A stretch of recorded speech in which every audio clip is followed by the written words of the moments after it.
Have you ever gotten turned off by a partner's habits or quirks, or had a friend or family member that just makes you cringe? If so, you are not alone. This feeling you're getting is what's being called the ick. And these turnoffs are forcing people to take a good look at their relationships as well as themselves. Clinical psychologist Jen Hartstein joins us now to walk us through the ick.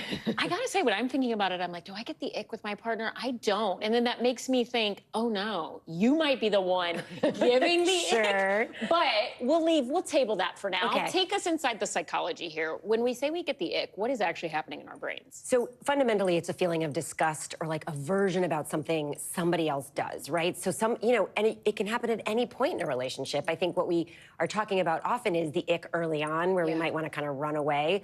But it's that sense of something just doesn't sit right, rubs you the wrong way, you just don't like it. You have like that visceral reaction of disgust towards someone.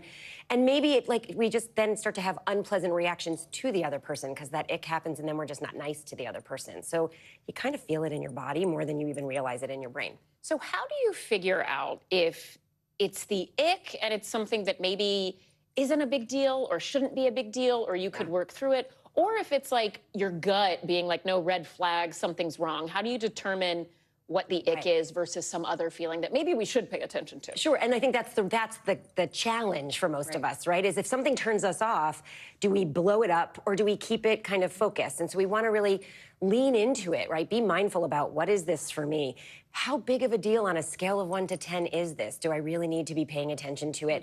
Can I communicate to the other person and say, hey, when you suck your teeth, it really irritates me. Can you pay better attention to that?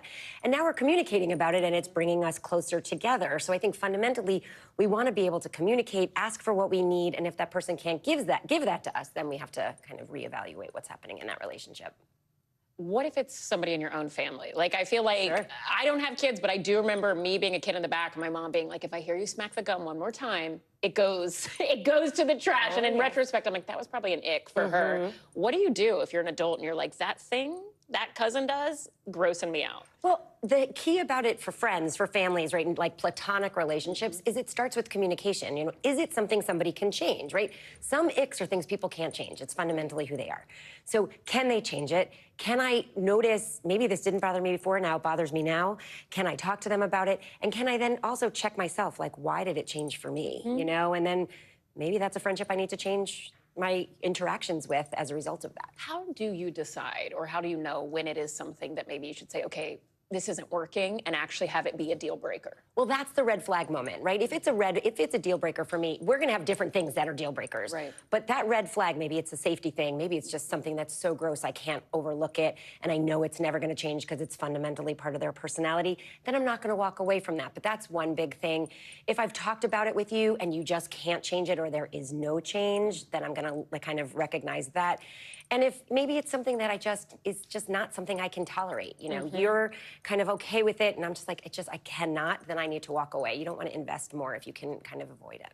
Great advice, as always. Jen Hartstein, thank you for being here on this Friday. We really appreciate it. Thanks, Allison. Stay with us. You are watching NBC News Daily. We're going to be right back.